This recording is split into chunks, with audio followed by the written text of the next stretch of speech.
After Carlos Sainz claimed victory at the Australian Grand Prix, there has been renewed optimism regarding Ferrari's trajectory going forward. However, unless there is a seismic shift in Formula One's competitive order, Ferrari is set to equal its longest streak without a title, a lengthy 16 years stretching back to the end of 2008 when the team last won the Constructors' Championship. With the team making shockwaves at the start of the year by signing 7-time world champion Lewis Hamilton and also focusing on fixing the core issues that have plagued them in recent seasons, there's only one question that arises. Is Ferrari's revolution closing the gap to Red Bull? My name is Steph Wentworth, and joining me to discuss this today we have Jake Boxall-Legge. Welcome, JVL. It's a pleasure to have you with us. Thank you for having me on. I'm looking forward to talking all things Ferrari. Well, yeah, it's all about them today, and it's been, shall we say, a long time since Ferrari have had their last title win. A lot has changed within the team, a lot has changed within Formula One. What have historically been Ferrari's biggest issues since 2008? I think you can sort of cut it into two different camps. You've got designing cars that aren't particularly strong, and conversely, when they do have a good car, a little bit of tactical naivety kind of creeping in. So I guess let's look back at the kind of 2007, 2008 period of success. Kimi Räikkönen won the title in 2007. Felipe Massa couldn't quite follow it up in 2008, although he is trying currently in the courts to overturn the Lewis Hamilton title. But Ferrari did win the Constructors' Championship that year. But the thing is, Ferrari put so much into that season, battling against McLaren, and McLaren put a lot into that season as well. So they weren't really focused on the big technical changes that were taking place in 2009. So that's why Brawn, GP, Red Bull got quite a jump, and then at the start of the season, Toyota as well were probably ahead of those two teams. So Ferrari didn't start that rule cycle off in the best way. And then 2010, it did have a good car, and it had Fernando Alonso on board replacing Raikkonen. So they had the car and they had the driver, but when it came to that Abu Dhabi finale in 2010, that infamous finale, Ferrari decided that it would cover Mark Webber in the pit stops rather than going for Sebastian Vettel. Now, obviously, in hindsight, you can say that was the wrong decision because Vettel was the one that won the title. But by covering off Webber, Alonso got stuck behind Vasily Petrov, where he stayed for the rest of the race. So in those two seasons, you've kind of got bad car, then tactical naivety. 2011 wasn't a great season. It was sort of like an average car. And in 2012, the car started off really, really badly. And testing, it was in really bad shape. But suddenly the developments were such that the team could, develop it into something that was race winning and title contending. But they've just fallen short on those metrics, and in more recent seasons as well. The Sebastian Vettel era, you did have good cars, but either tactically or internally, there wasn't necessarily the kind of, let's say, kind of the vibe in the team that they needed to be successful. And then in more recent seasons as well, 2022, that was sort of riddled with tactical issues when they did have a good car, and Red Bull was able to take advantage of that when their car was overweight. And then last year, obviously, the car just wasn't really good until the final few rounds of the season. So it's kind of been on and off. They've blown hot and cold, and that's been Ferrari's key weakness, I would say, over the last few seasons. Yeah, so as you've mentioned, obviously, there's been these big inconsistencies, I'd say, with Ferrari's campaigns. But how does this drought compare to the last 16-year drought, which was from 1984 to 1999, and then, obviously, the Ferrari dominance with Michael Schumacher? Is this one different? Can you see any similarities between this one and the previous? I think there are quite a few similarities because, especially in that time frame, I guess 1990 was probably the standout season, other than 98 to 99, I guess, of course. 1990, you had Alain Prost in that car, and he was very much a title contender. And obviously, I guess it didn't go his way because of that shunt in Japan between him and Senna. But I guess that's kind of analogous to perhaps 2010, the season that we've already discussed, or 2017 or 2018, where Ferrari did have a world championship winning driver. They had Fernando Alonso, they had Sebastian Vettel, and for whatever reason, they just couldn't get the job done. I guess in 2018, Vettel's Suzuka moment, if you like, was completely of his own making at Hockenheim when he shoved it into the wall at the Sachs curve, and suddenly that changed the mentality in the team. And then I guess you have the bad periods as well, like 1992, where they had the twin floor car. It was really, really poor. Engine was poor and it suffered from blow-by, which is what you get when you've got the air-fuel mixture sort of leaking out of the pistons. So the engine was down on power. I guess that's comparable to 2020 when you had that technical directive where suddenly Ferrari's engine wasn't particularly good anymore. After they had complied, let's say, with the FIA's new technical structure on fuel flow. So I guess there are a lot of similarities here. Obviously now we're in the shift where it's kind of like when Jean Todt took over the team in 1993. There's suddenly a lot more effort. There's this new energy in the team, and now they're able to attract big names like they did back then, and Lewis Hamilton being one of them. And you kind of wonder who's going to follow him to Ferrari now. So there's this pervading optimism that this streak can come to an end like the last one. And with this driver lineup as well, I think the tifosi, the fans, the team seem to feel very confident that this could come to an end very quickly. But one of the changes that the team's been making over the last 16 years is the rotation of team principals. We've had the likes of Mattia Binotto, Arriva Bene, even current CEO of Formula One, Stefano Domenicali. It's been difficult, but Fred Vasseur was appointed in 2022 with the goal of rebuilding this team. How would you rate his first 2 years in the role and what he's strived to achieve, and has it been working? Well, I guess it's kind of like what I said when with Todd coming in back in 93, there's this new sort of renewed energy in the team. And I think let's kind of go back through the previous team principles to kind of work out where Ferrari struggles have lain. So when you had Domenicali, I guess that was a sort of carryover of the Todd era. It was very much paving the way for him to be team principal. But for whatever reason, it just didn't work out. And again, I guess we had the 2009 overextension in 2008, which carried on to the next season. And then not getting off to a great start in the hybrid regulations. Domenicali kind of fell on his own sword then. I think poor decisions were made and the team wasn't focusing on the right things under him. It did also sort of coincide with a lot of key technical figures leaving. So Rory Byrne wound down his involvement in the team. Ross Brawn left the team in 2007. So there were a lot of changes going on, and Ferrari didn't really have the pulling power then to bring sufficient replacements in. Under Arriva Bene, things started off really well under Vettel. I think after the year where Mercedes had kind of dominated in 2014, it was nice to see Ferrari be back at the sharp end. But when Vettel started throwing it off the road in 2018, when the team started making mistakes, an age-old question of Ferrari came back into play, which was fear culture. The team was too scared to make mistakes and therefore too scared to put their heads above the parapet and come up with innovative solutions to different design ideas. So I guess that's kind of pervaded through. And this is something that Vasseur is trying to change. He wants the team to come into work just with a smile on its face, like turn up to Maranello smiling, confident that they can do a good job and they've got a target in Red Bull to beat. And I think that's what he's setting. And obviously he's got that pulling power that we've kind of already discussed.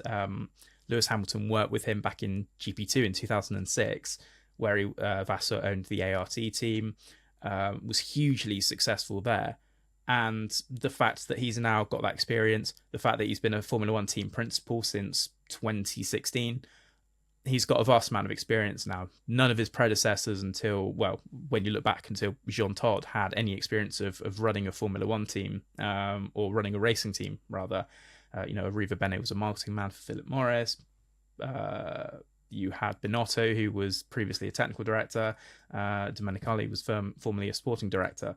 So with Vasseur, you've just kind of got somebody that can provide the gravitas that they need. And I think coming into the team at the start of last season, he didn't turn up and just make widespread changes and go, I want this and I want this and I want this and I want to run the team like this. He took a step back, worked out where Ferrari was going wrong for all of these seasons, and then he made his adjustments and is continuing to make his adjustments. And I don't think that, Ferrari would have been able to attract Lewis Hamilton if someone like Vasseur wasn't in charge. Oh, definitely. And I think we will come back on to the Lewis Hamilton topic a little bit later on. As you mentioned, we are currently in a bit of a Red Bull dominated era, and Ferrari are essentially trying to chase them down, close that gap. In 2022, started off really well. Arguably, they should have been a lot closer. They fell off a bit in 2023, but as you said, towards the end of the season, kind of picked back up again. How do the numbers stack up? How do they look in comparison to Red Bull? And is there definitive evidence that they are closing the gap to that top team right now? I think there is. And the way that we usually like to do this at Autosport is we look at super times. So a super time is basically the fastest time logged that week during a race weekend. So that could be across all of the sessions. And then you create a ranking depending on a team's kind of how close a team was compared to that super time, and that's expressed as a percentage. So let's compare the start of 2023 to the start of 2024. So what we've done is kind of collated the first 3 races of the season. So in both 2023 and 2024, that was Bahrain, Saudi Arabia, and Australia. As a percentage of the fastest time set, so that was as a percentage of basically Red Bull's pace, outright pace, let's say. Ferrari was 0.401% behind, which it doesn't sound a lot in the grand scheme of things, but in modern Formula One, that's quite a big difference. Comparing that to the same stage this season, it's now 0.24%, so that gap is nearly halved. And if you look at the relative kind of pace growth of each team, Red Bull has made big improvements over the start of the season compared to where it was towards the end of last season. Ferrari has also made its improvements, but it's a lot closer. It's got a lot closer, and Fred Vasseur estimates that it's gone from being 1 second behind to now being only 0.4 seconds behind, which is a huge difference. If you do look at the growth of Ferrari over 2023, the improvements that it made, we've got sort of 2 more groups of 3 races. So the Italy, Singapore, Japan weekend, it was comparable to where they are now in pace terms. So it was 0.25%. Now it did come down at the end of 2023. Brazil, Las Vegas, Abu Dhabi, it was 0.167% off of the fastest, which was Red Bull overall. But that's quite slightly skewed by the fact that Ferrari was faster in Las Vegas on super time. It was the pace setter that weekend. So the fact that it's come to 3 circuits where it wasn't particularly good against Red Bull last year and has massively upped its pace in comparison, it's come a long way.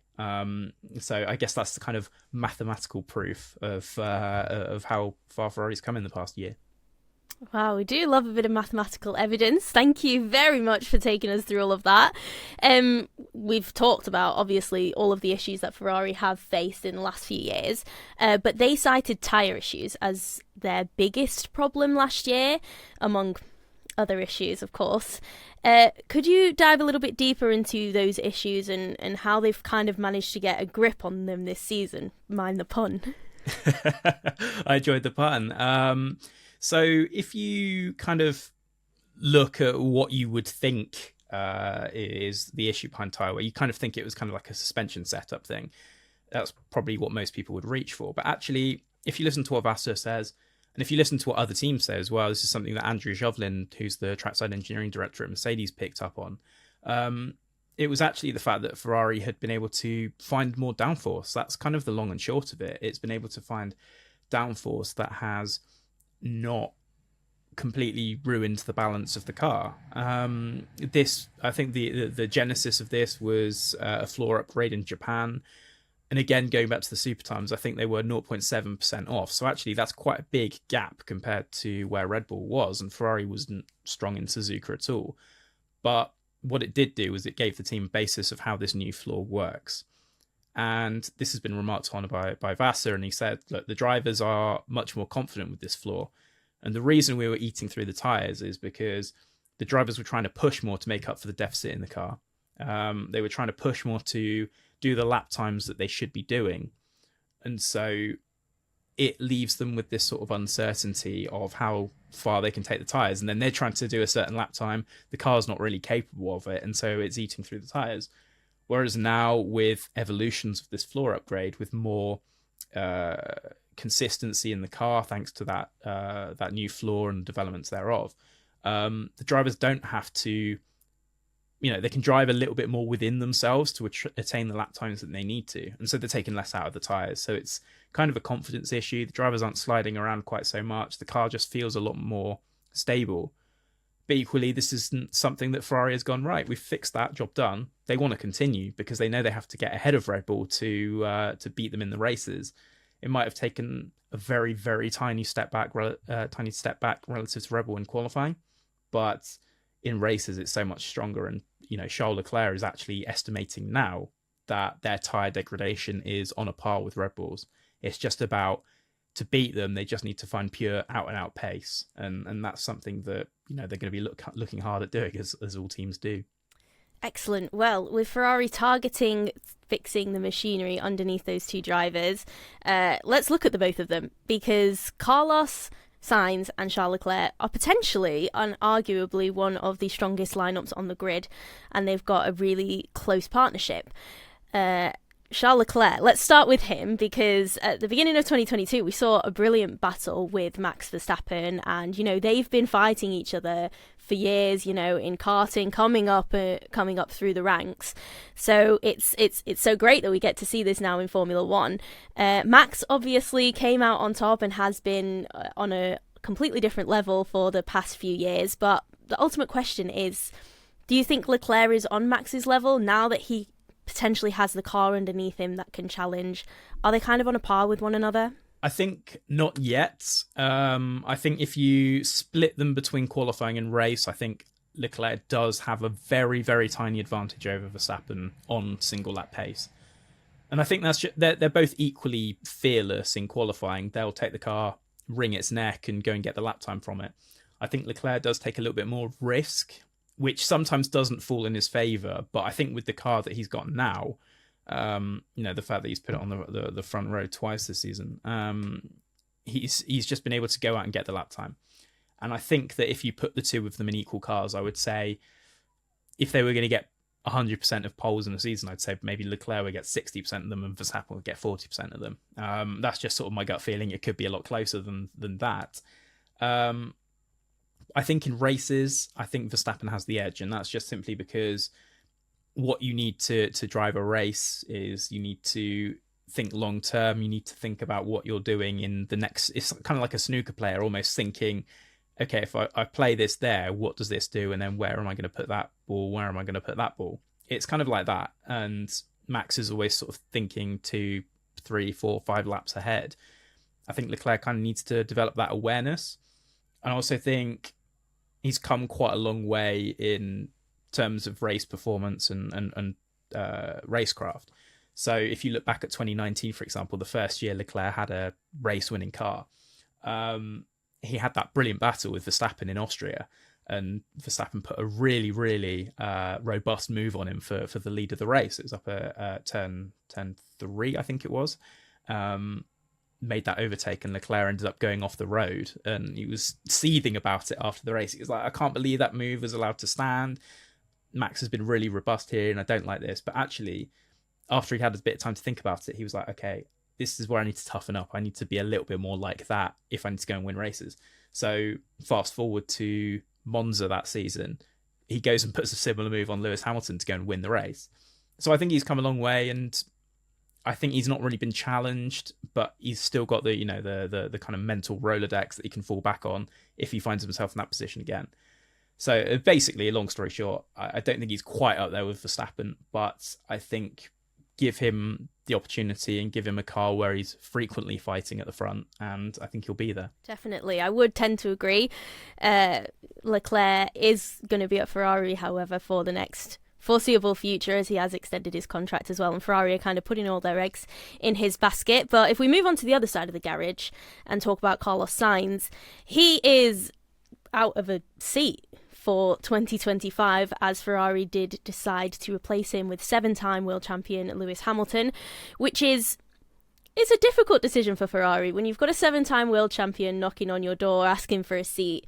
It's hard to say no, isn't it? But do you think Ferrari have made the right decision with signing this lineup of Lewis Hamilton and Charles Leclerc and just kind of leaving Carlos Sainz for his few years at Ferrari and to move on elsewhere? I think in the context of recent results, it's a difficult one to call now.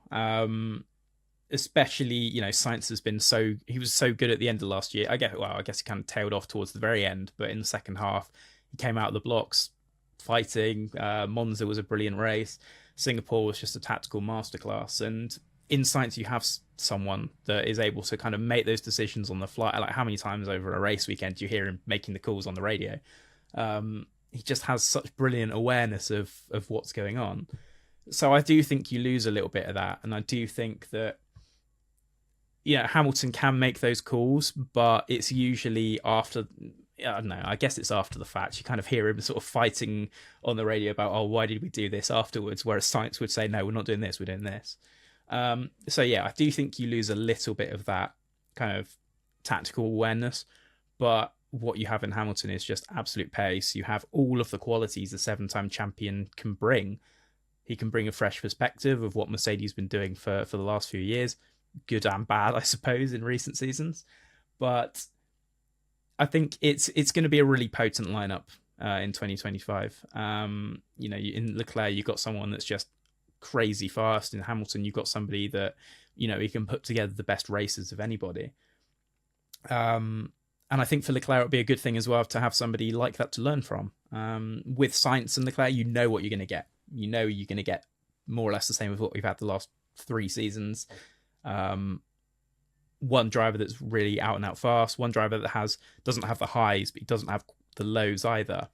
Do you continue with that, or do you sort of take a punt on, getting Lewis Hamilton to the team? I think it's a risk you have to take, and it does suck for Sainz because he's been so brilliant over the last few seasons. But I think because of that, he's got so many opportunities to find a really good seat going forward.